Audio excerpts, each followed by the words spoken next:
Hi, it's Jen Richler, here with another episode of Can We Talk? First, I want to tell you about another podcast I think you'll really like. It's called Chutzpod. Get it? As in chutzpah, but a podcast. It's hosted by the nationally known Rabbi Shira Stutman and Hannah Rosen, a veteran public radio journalist and host of Radio Atlantic. Each week, Rabbi Shira and Hannah answer your questions through a Jewish lens. Is it okay to spoil your grandchildren? What do you do when your family is fighting about Israel? And are thruples kosher? Get the answers to those questions and more on Chutzpod, Real Life Lived Better. Now, on to the show.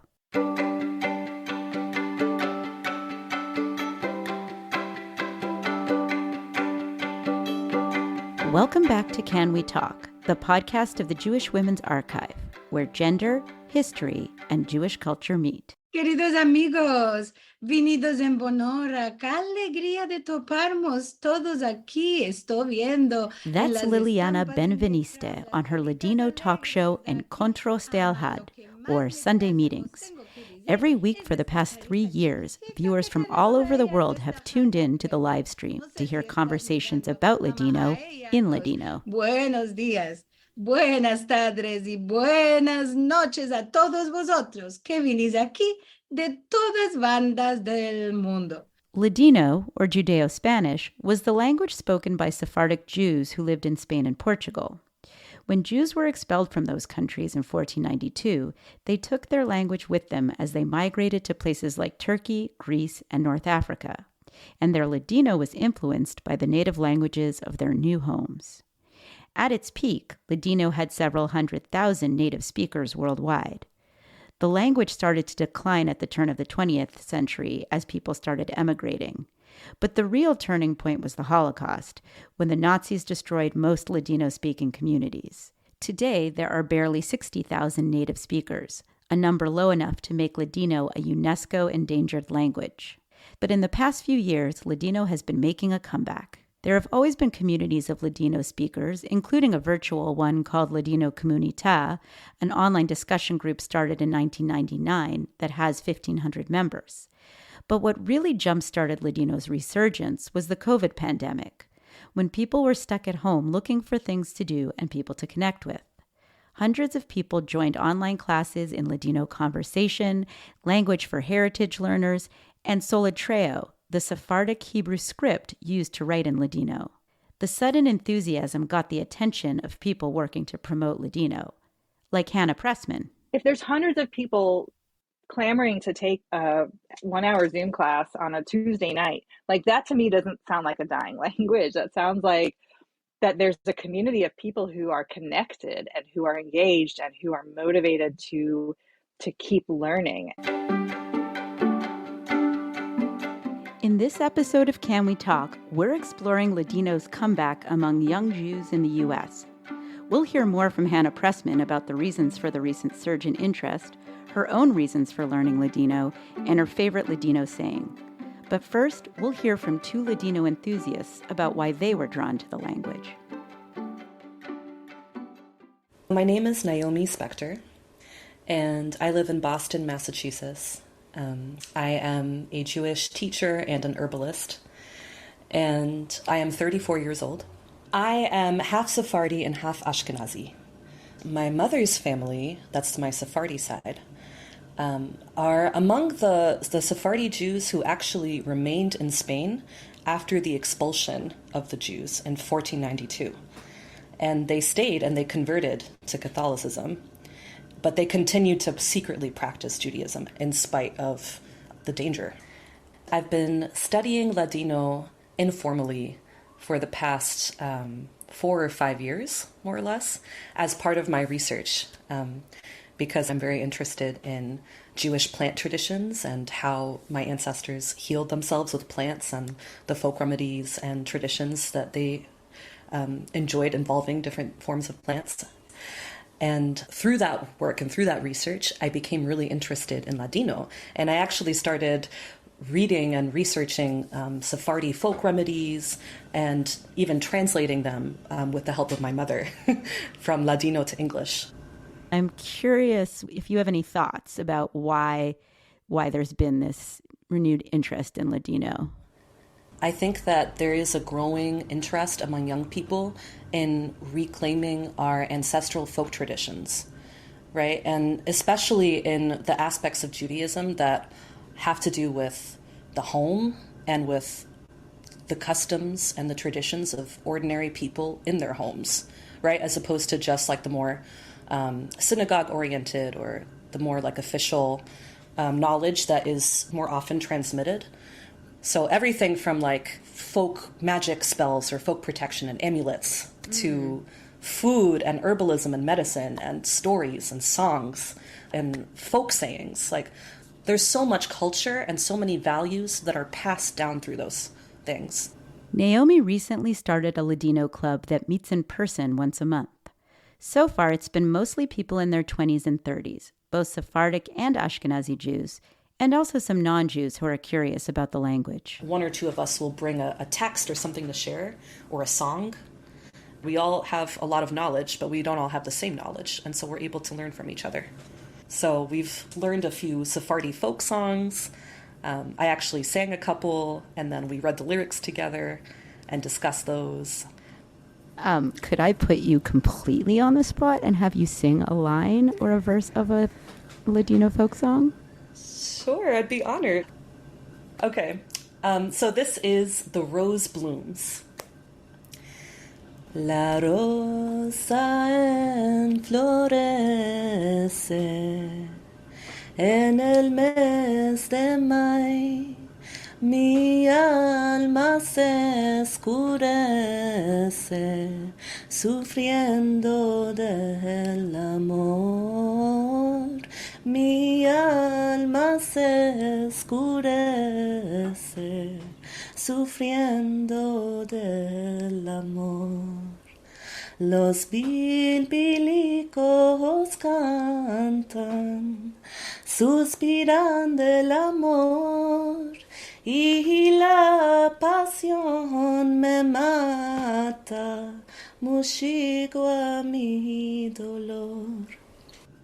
That's so great. Thank you. And it's even about a flower, so it's so apropos. I love it.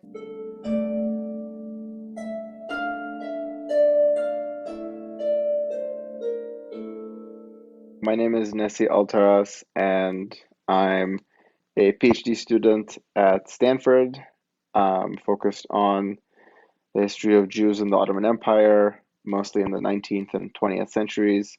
And I am from Turkey. I was born and raised in Istanbul. Nesi grew up speaking Turkish, but has many relatives who are native Ladino speakers. He decided he wanted to learn it too. As a college student, he first brushed up on his Spanish and then jumped into reading El Amanecer, a Ladino newspaper that comes out of Istanbul and the only one still in print. Whenever he read, he had his Ladino-Turkish dictionary at the ready. And thankfully, I have grandparents who are native speakers who are still alive, so I was able to ask them when I understood all the words but not the meaning of a sentence, which happened quite often at first, and then less and less. And once I was improving, I was also able to start speaking with my grandparents. Nesi has also studied Rashi script. That's the Hebrew font in which Ladino books were traditionally printed until the 1940s, when it became more common for Ladino to be written with the Roman alphabet. Now he can read older texts, which is helpful for his graduate research. He's also an occasional host and guest on Encontros de Alhad, the weekly talk show you heard at the start of the episode. When I've done like workshops or reading groups or events, most of the people who come are young American Jews.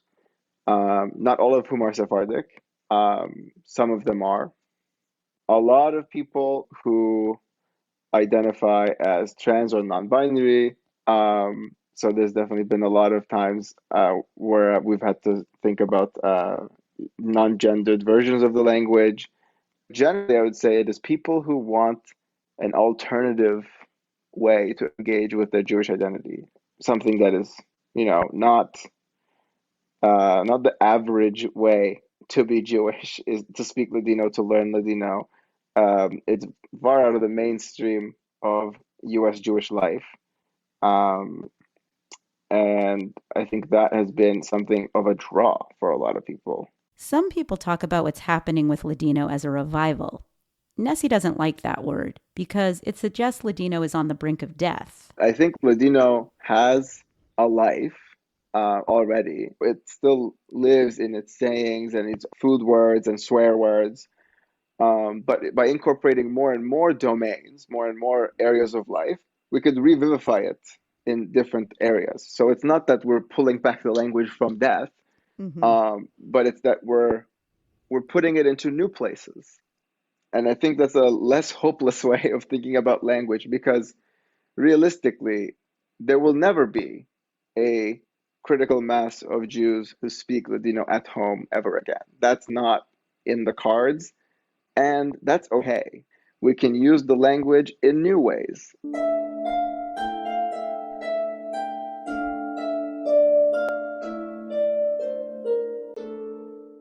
My name is Hannah Pressman. I'm 44 years old and I live in Seattle, Washington. So I am what people might call Ashkephardic. I am part Ashkenazi on my dad's side and Sephardic on my mom's side. So I'm learning Ladino because it's part of my family's history and my family's story. Like many Sephardic Jews after the expulsion from Spain, Hannah's relatives ended up on the island of Rhodes, which was part of the Ottoman Empire. At its height, the Jewish population of Rhodes was about 6,000. In the 1920s and 30s, many Jews left, looking for better economic opportunities. Hannah's great-grandmother Estrella moved to colonial Rhodesia, what's now Zimbabwe, to marry a Turkish businessman. So did several other relatives. Another branch of the family immigrated from Rhodes to Seattle, just like Lenny LaMarche from our last episode. What's it been like for you to learn this language that's such an important part of your family's story? Yes, you hear a big deep breath. And I will try not to cry. A lot of stuff when you're talking about Sephardic heritage, people call it the lachrymose history. It's very sad. There's a lot of loss. There's a lot of grief about this community, about the Rhodes community specifically. The Nazis occupied Rhodes in September 1943. In July 1944, the Jews of Rhodes were deported to Auschwitz. Hannah's great-great-grandmother Rivka was among them. She was killed on the day she arrived there. Only 150 people survived out of a community of more than 1,600. So that history kind of lies behind and informs the way that I approach Ladino, which, on the one hand, it's this celebration, it's a reclamation, it's something that's so meaningful and joyful. On the other hand, it's an elegy, it's an act of commemoration, and right. So it kind of has lots of emotions for me. Before Hannah became a devoted Ladino student, she helped promote the language through her work with the HUC-JIR Jewish Language Project, an organization that highlights the diversity of Jewish languages. She dabbled in learning Ladino herself, but like many people, she only got serious about it during the pandemic when she had a lot more time. She started taking intensive Ladino classes, learning Solatreo, and tuning into Encontros de Al-Had. It wasn't long before she became co-director of the newly formed American Ladino League.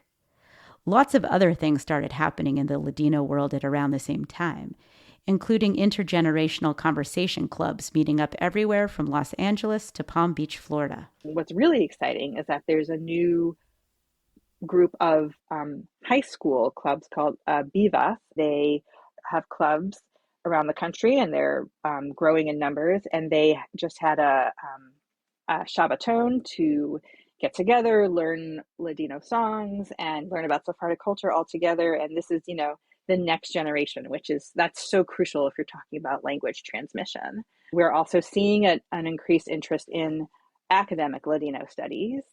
We might be at a point right now in Ladino studies where Yiddish studies was 40 years ago. And I feel like if we play our cards right, that we could nurture a generation of Ladino studies scholars and hopefully end up in a place where no one would think to call Ladino a dying language because there's just too much evidence to the contrary.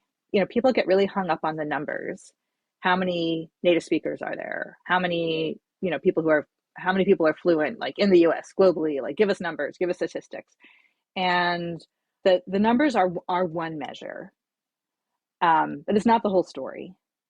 We're not trying to get everyone to be a native speaker or to raise their kids 100% in Ladino, right? That's not realistic.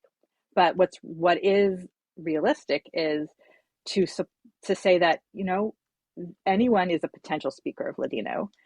People who are connected with the language, who are engaging with it, they're part of the Ladino community. Can we talk a little bit about women's role in preserving and transmitting Ladino? Absolutely. I've heard from so many people that I've interviewed that they have memories of women in their home speaking Ladino, particularly while they're together as a group making these extremely elaborate pastries and delicacies for a kiddush or a special occasion. And just that association of the warmth, like literally the warmth, because the oven's on and they're cooking, but they're chatting and chattering in Ladino, and just that sort of association of community, but particularly that intimacy of that domestic maternal feeling that they associate with Ladino. And I will say that Sephardic culture is conservative with a small c. Men are the leaders, men are the rabbis, men give the divrei Torah. But so much of the culture and the songs and this connection to language is transmitted by women. We want to platform and amplify women's voices, especially women as teachers, women as leaders, and to offer that space for people who identify as women, who identify as non-binary, and that this is a place where they feel welcome and heard and can lead. As far as my own research goes, I mean, that's something that I feel very privileged to do, is to uplift the voices of women, the women in my family. One of those women is her great-great-grandmother, Rivka. Hannah has learned about Rivka's life through a collection of letters that she wrote in the 1940s to her children, who had all left Rhodes for Africa. Hannah's incorporating those letters into a memoir about her family's story. I'm giving Rivka a voice that she didn't have because she was a mother in her community. She was raising 8 children. She lived the life that traditionally women had in Sephardic communities in the 19th, 20th century. She was in the home.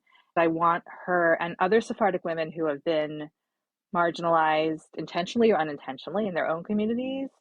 I'm giving them, Rivka and these other women, I'm giving them space to speak, and I'm hoping to let their voices be heard.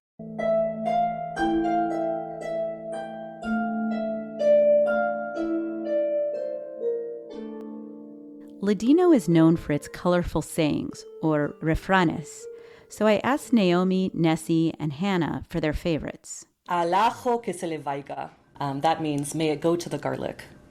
And that's because garlic is considered to be spiritually protective and to neutralize the evil eye.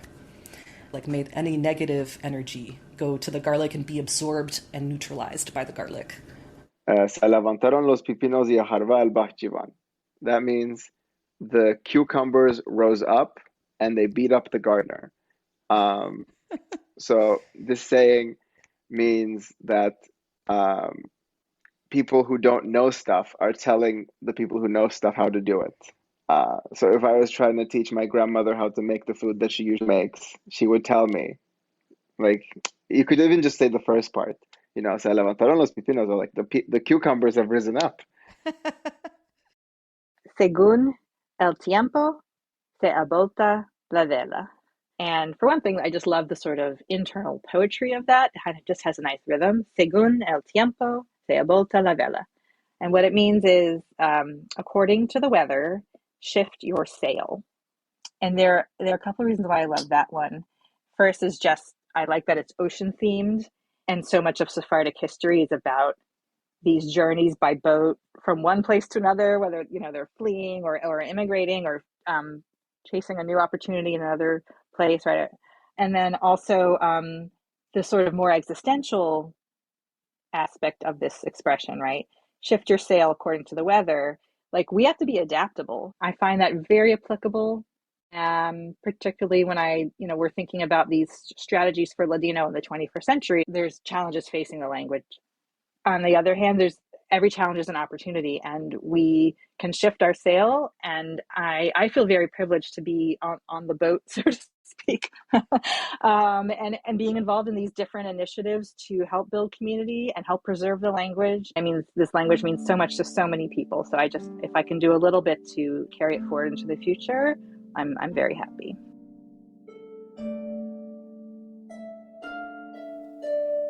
That was Hannah Pressman.